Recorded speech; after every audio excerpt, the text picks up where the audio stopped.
Of course, it will be very difficult. They are defending. The UK is defending. This is something new, guys. Never seen this before. More support. They must have a lot of divisions in here.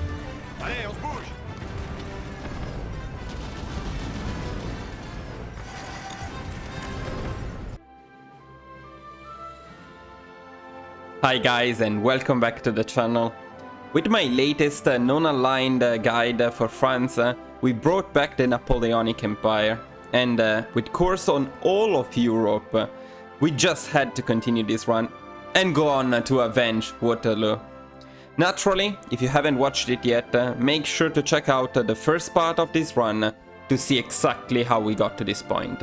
I will also include a link to the playlist in the description of the video. Since I do not expect the UK to pose that much of a challenge, after we are done with them, we will also teach them how you properly manage your colonies, and we will go after the USA. Before we start, as usual, if you have been following the channel and enjoying the content I make, please do not forget to support the channel by liking the video, subscribing, and leaving a comment. Also, feel free to let me know in the comments if you have any doubts or suggestions for further improvements.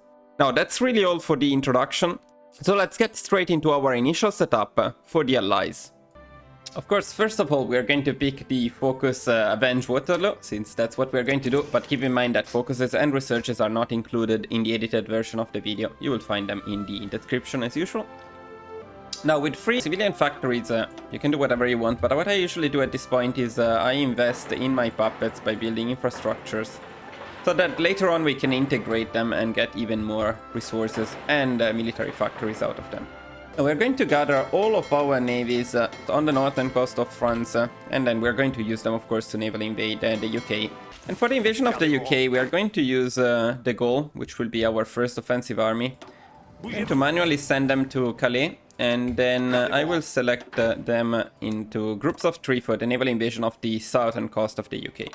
So I went for 3 groups of 3 plus 1 to Dover.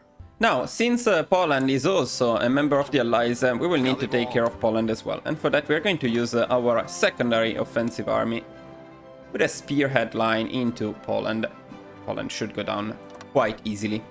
We also need to use a defensive army here to protect this additional border. We should also have quite a lot of planes that we have been building. So let's deploy all of them and train all of them as well. And at this point we can definitely afford to make another full offensive army and another full defensive army. We can also add some artillery to our defensive armies. Now, in terms of production, we have so many military factories that I literally do not know what to produce anymore. So we're just going to bring the production of everything up to 15. So in the end I decided to leave at 50 the production of C2 and F2, 15 everything else, and then all future factories into infantry equipment. Right now it's only 11, it will be better to have a bit more, but we will get them very soon. Now, we also got this notification, and that's because we became non-aligned, meaning, unfortunately, we no longer have access to relief of command. So we're going to switch to professional officer corps instead. And this is also a good chance to give a look to the occupation law, because we also don't have access to the usual democratic occupation laws anymore. So I will switch to local police force. Now, we got some divisions from Italy, and I don't want them, so I will disband most of them. So the ones which were not disbanded, we will send them to chill in Sardinia. Officially, Napoleon is back. And at 150 political power, we can pick the elusive gentleman, and we can start upgrading our agency. I will take the departments and suicide pills. For our spy, and the second spy as well when we get it, we're going to spy the United States in LA. Keep an eye on the focus, because before we get it, we need to set up our navy and stop training them. So yeah, I want like 30 days for that. So I will stop training the navy right now. I will send them to Dunkirk. And as usual for my guides, I keep the setup for the navies as basic as possible, as easy as possible, but feel free to improve it. I'm sure many of you are more expert than me with navies, and you can use your own setup. In my case, I will just split them into 4 groups, and these 4 groups will be assigned on naval invasion support when we start our naval invasion. Oh, we got a seducer, that's nice. Let's send our second spy to the United States. Alright, we got Avenged Waterloo, so we are ready to declare war on the UK and trigger our naval invasion. Now, in terms of focuses, we are going down this path because we get a claim on the Soviet Union, and then especially later on we get this Je suis la déluge, which gives us a huge amount of manpower. Not that we particularly need it, but it's fun to get it with all of the cores we have on the European Union. Alright, so war on the UK. Let's make sure to start our offensive against Poland. And let's also assign all of the planes that we have in this area. Maybe split them around a little bit better than I did. Let's set them on naval strike in the channel. These are not dedicated naval bombers. I mentioned this a few times, but it's still better than nothing. And they will harass the British, the Royal Navy in there. Then let's start the naval invasion support with the entire fleet. Make sure that all of them are doing it. And with the entire fleet on it, we should be able to get the naval superiority. Now, this naval invasion can be tricky, especially if they intercept you. Oh, no, they intercepted us here. We really don't know what intercepted us, nor where my fleet is. The naval part of this game, guys, remains a bit of a mystery to me. Of course, it will be very difficult. They are defending. The UK is defending. This is something new, guys. Never seen this before. Okay, we still managed to disembark in here, though. Let's give them some support. More support. They must have a lot of divisions in here.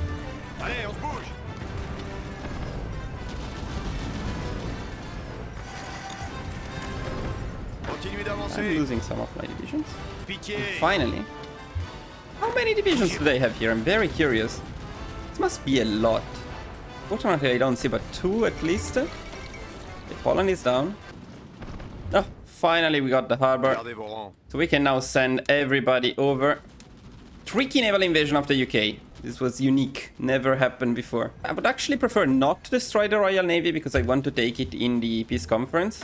But the UK went all in this case. Very interesting. Soon, I would say we can reassign all planes to our main army to push more easily in the UK now that we got the harbors. Nice job, UK. Very proud of Winston Churchill this time. This is a proper fight. This is what it should be like. Still a bit too easy. As soon as all of our divisions are in the UK, I will stop the naval invasion support to preserve both my fleet and the Royal Fleet. In the end, they will both be my fleets soon. Let me see the casualties. Let me see the UK putting up a fight. Nice job, UK. 45k. Nice job. So in situations like these, it may be wiser to attack the area of Newcastle or the east coast of the UK in any case and go from here. They usually have less of their navy in this area. But also you need to cover more ground, so you're more likely to be intercepted. In any case, there is a bit of RNG with the invasion of the UK, but it's usually fairly smooth. And also, let me mention something else which is quite important at this point. We are a bit in a hurry to take down the UK, because we do not want the United States to join the UK. I mean, we will go after the United States too, but if we can end the UK before the United States join, we can annex these regions of Canada and start our offensive into the US from here, which is very convenient. If we cannot do that, if we cannot capitulate the UK before the United States join the war, which is when Japan attacks the Philippines, then we will need to naval invade the United States without the Royal Navy, first of all, and then we will have to do it from Curaçao, which we annexed from the Netherlands. Which is absolutely possible. You can go from Curaçao to Florida and then expand from here. I have done this many times, but the other strategy is better when you can do it. Oh, you know what? I will make a save, and if you guys want to see how to invade the US while still at war with the UK, so from Curaçao, then I may make a dedicated video on that. So make sure to let me know in the comments if you want that, if you need that. But for this particular run, let's try to keep it optimized and so to rush down the UK. Because once you disembark, the UK goes down very easily. I'm going to keep an eye on the spies because as soon as possible, very soon, I want to start a collaboration government right now in the United States. So let's switch to silent network or quiet intel network and start preparing a collaboration government in the United States. We don't need to automatically repeat it actually because we will only make one and then we will focus on the Soviet Union for a potential continuation of this run. Notice how the casualties got to 45,000 during the invasion, the naval invasion, and then we basically got only 1,000 casualties after disembarking. And that's it. 100% of the war score. Of course, we were alone Not much of a challenge, although a bit more challenging than usual, so that was pretty interesting. Now, what do we do at this point in the peace conference? We simply annex these two provinces, which we will use to invade the United States. Let's start with that, and then we puppet plus, so puppet with resource rights and war reparations, everything else. I will skip the peace conference for you. Now, after tediously puppeting everyone, we can also take the Royal Navy and all other navies. We should have enough points for everything at this point, actually. And so we fix our navy problems for the rest of the run. In addition to that, we also fix our resource problems for the rest of the run. So we don't need to import anything anymore, although I would still import some oil from Romania, maybe even 2 factories. So now that we have a big navy, we can keep it active at all times without having to worry too much about oil. And it is time, of course, to prepare for the United States. So the first thing we are going to do is we're going to justify a claim on the United States. You could do this a bit earlier while at war with the UK as well, but we actually do still need some time to prepare for the US. So in any case, what I want to do for the war against the US is prepare some infrastructures in here, air bases to support our huge air force, and then I usually upgrade the supply hubs as much as possible. Supplies are one of the main issues in here, so let's try to fix it. And if you want, you can also upgrade the railways. I usually do that. I'll also prioritize these over other things. So go here at the bottom and press shift click here until the first of the infrastructures that I made. This one in Southern Ontario. And that's it. Now for the US, we're going to use 2 offensive armies and 2 defensive armies. If you have access to my spreadsheet, if you have a tier 2 membership to the channel, you can find all of the detailed info in there. But basically what we're going to do is we're going to go for 1 offensive to a spearhead to New York, Boston. The second offensive army will cover this part of the front and also will go for a spearhead to the area of Boston. And the defensive armies will cover these 2 fronts, so 1 for this half of the front and 1 for this half of the front. That's it. We don't need more divisions in the US. We could send some more defensive ones, but then we would run into more issues with supplies. So, by the way, guys, this is an interesting topic. I heard it in many of your comments. When you struggle with a push with an offensive, it's very unlikely that the struggle comes because you don't have enough divisions. You don't usually need to make more divisions. What you need to do is optimize the ones that you already have. Make sure that they have full planning, that they have enough logistics, enough supplies, that they are fully trained. And adding more divisions when you're struggling to push, it's usually going to make it even harder to push because you will start suffering from attrition and lack of supplies. So in this case, 2 offensive armies and 2 defensive armies are more than enough to take care of the entire United States. What we want to do, as I just mentioned, is we want to train the divisions that got particularly harassed in the invasion of the UK. So let's do that. Let's also train these ones that probably don't need it. And let's also train the guys in Sardinia so that they don't just chill in there. And then we need to take care of the navies, of course. Now we got a huge navy. We're going to use our original navy, the French navy, from this area of France to protect the naval regions in here. And then everything else we are going to gather and send to this harbor here. And they will cover this part of the naval regions. We want to protect mostly our convoys and mostly not to lose too much war score to convoys raided. We only have minus 1.1% at the moment. We want to keep it that way. We do have a minus 14% from combat casualties. That's keep in mind that's still from World War II. A lot more than it is from this invasion of the UK. We will take care of that a bit later by taking the special decisions that you have when you are at war. Okay, we can continue while we prepare for the US. Now, once the fleets are in position, I will show you my very basic, again, setup to protect convoys in this area. And what I do basically is I remove carriers, I remove battleships, and I remove heavy cruisers. So I only leave light cruisers, destroyers, and submarine. I merge back the other ones in a separate army or navy. And then with destroyers, submarines, and light cruisers, I split them into 4 and I set them on convoy escort in all of these regions here. Let's say this half While with the other ones, with the heavier ships, I set them on strike force, so they will help when needed, but they will not constantly be roaming around destroying our fuel supplies. And I do exactly the same thing for the other navy in here. And I also close the Mediterranean regions, because that's another area I don't want to protect. We don't need it, and at least we don't get convoys raided in here.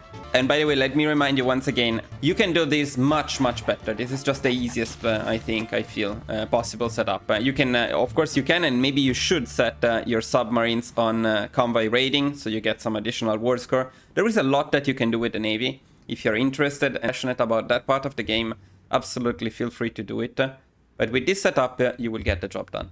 Okay, Japan started the war on the Philippines, which means the United States is now in a war against Japan. But that's alright for us, we don't mind too much. Japan will take the Philippines, they will have some of the war score, so we will not have 100%. We should still have enough, unless things go very wrong, to annex, to puppet all of the United States, and maybe some other countries if they join the United States. Sometimes Brazil does so, sometimes Indonesia does so. We will see what happens now. In the meantime, we got another spy, no seducers, unfortunately, so we will get this guy that looks like Mussolini, a younger Mussolini, and we will send him to spy in Vladivostok.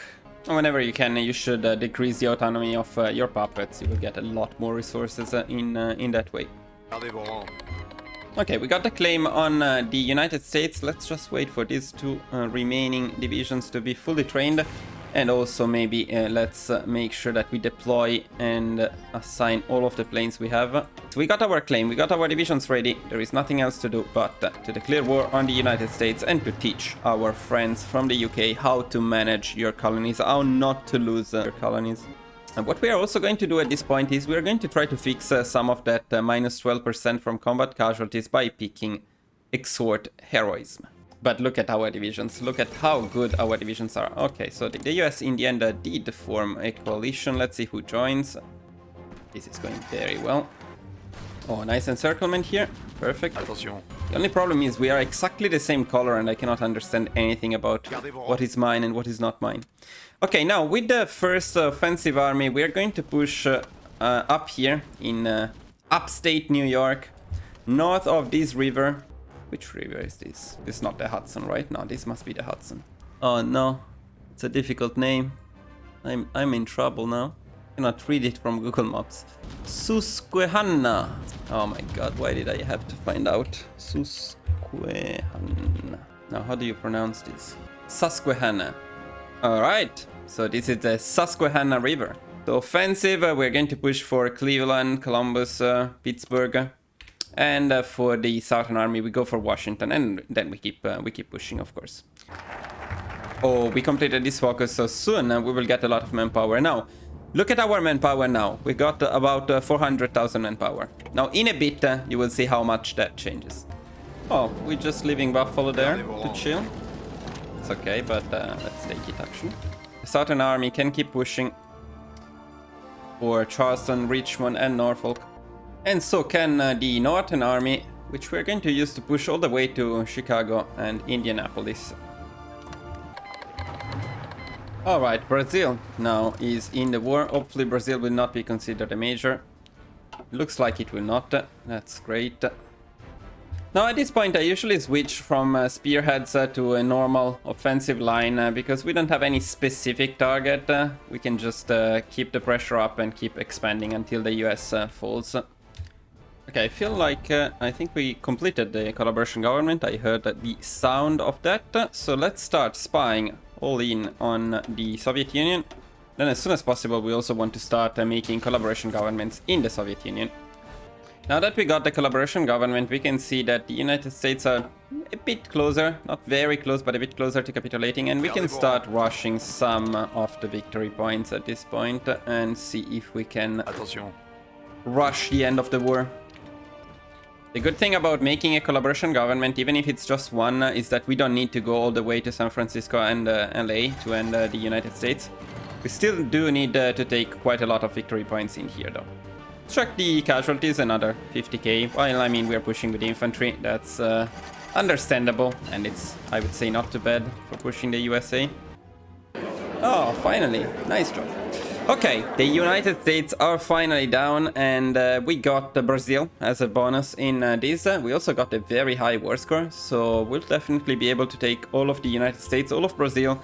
Wonder if we should challenge Japan for the Philippines, but probably no. We will leave them the Philippines, and we'll take them slightly later.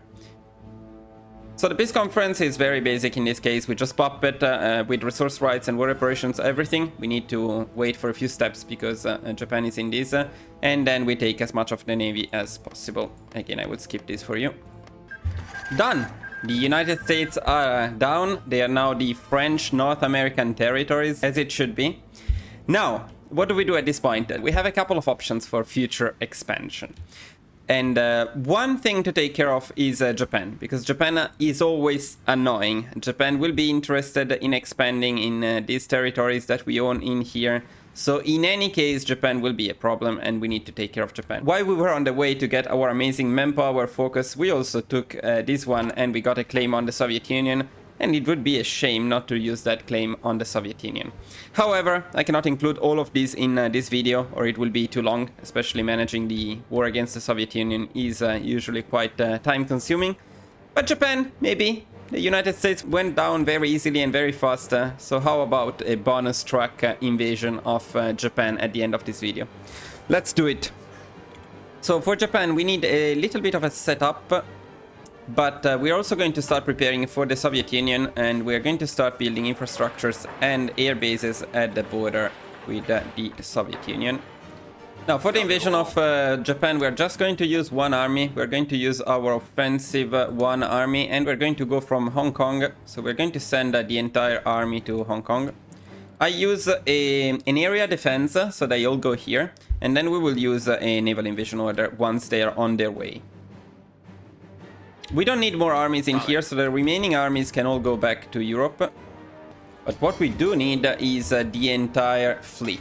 Because actually the Japanese have a pretty good fleet.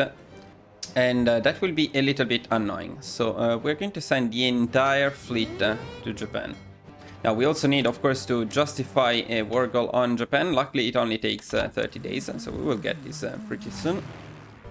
Okay, as soon as the offensive army is moving and it is at sea, I'm going to cancel the order and I'm going to start the naval invasion. Going for groups of 3 for the area of Nagasaki.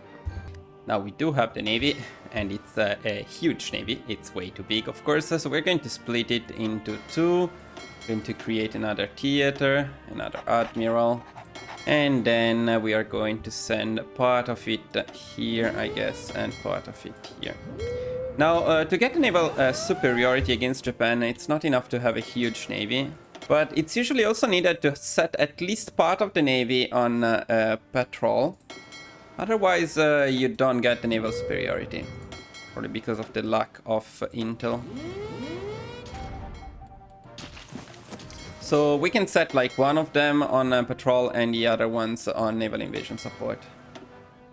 And we're also ready to go after Japan. So war on Japan.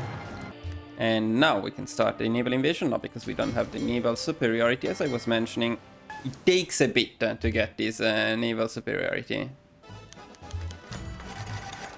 It's fun how Switzerland is embargoing us, but it is also having this amazing special trade with us. Oh, finally we got the naval invasion support. It took a bit, but we got it. I don't know what to produce anymore, so we're just going to produce everything. See, this is something that Japan would have done basically in any case, so it's better to take care of Japan before Japan takes care of you. Okay, now let's send over the rest of our offensive army and let's just push Japan. Japan is very annoying to push because it's on several islands, so you need to micromanage your units a bit more than usual. They all got intercepted. What the fuck was our navy doing? Nothing. So let's take Kyushu first of all. When you get to this point of the game, I feel like you have so many resources, so many factories, so many everything. It's literally difficult to know what to do with it. And that's why these guides are so OP. Attention. But they do, I must say, reduce a bit the opportunities for later game runs. So maybe At least once, in addition to playing smaller countries, I will try to make a more historical run in which we fight World War II, a prolonged World War II, let's say. I attempted that once with Germany, actually. It was quite fun. So we can do it again if you're interested. Yeah, see, they lose the front after they take Kyushu, after they take the first of the Japanese islands. So then you need to assign them a new front line, but you should split them into two separate armies. Because Shikoku is also a different island. That's very annoying. Ah, by the way, guys, look at our manpower. I mentioned that earlier. Just by picking that focus, huh? We didn't change anything else. The goal keeps getting wounded, just like constantly. I just made a video saying always replace your general when he gets wounded, but I'm not going to replace him. He's okay. He's fine. And Japan will be done very soon, as Yokohama and Tokyo fall. This will be the end of Japan, and the end of this one. Japan is down, we got 17% of the war score. This is why Japan is annoying, because you need to go after Japan, otherwise they will attack you. But you don't get enough war score because China has all of it. So we're going to try to puppet mainland Japan, that's what I usually do, and Okinawa. And that's about it. I don't think we can do much else. And we don't have any more points, so we just puppet Japan. Okay, that's actually pretty nice. Now, this is really the end of this part of the run. It's not necessarily the end of the run, as I prepared for the invasion of the Soviet Union. So let me know in the comments, guys, if you want to see that, or I will give you a couple of alternative options. Since the invasion of the Soviet Union, after all, with infantry only from here, it's basically the same as it has been before with Romanov Poland. So if you want to see how to invade the Soviet Union, I already have several videos on that. Still, I prepared that part of the run, so I would be happy to continue it and defeat the Soviet Union. And maybe we could also add China and defeat China to that run. The alternative that I'm offering you is a re-edition, let's say, of this part of the run in which I show you how to take the United States in case you cannot capitulate the UK fast enough. So going from Curaçao, as I was mentioning earlier. So let's say these are the two options for the continuation of this run, or we can just call it a run and focus on something else. I have several videos in mind, and of course there will also be more country guides coming on new countries this time. A long awaited and requested one has been Communist China, so I think the next guide will be Communist China. I don't know the exact timing yet, but I will work on it as soon as I have some spare time.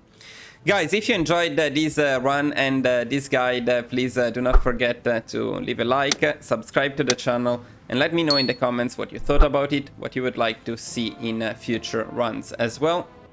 If you stayed with me until now, thank you for watching, and I will see you guys in the next video. Bye bye!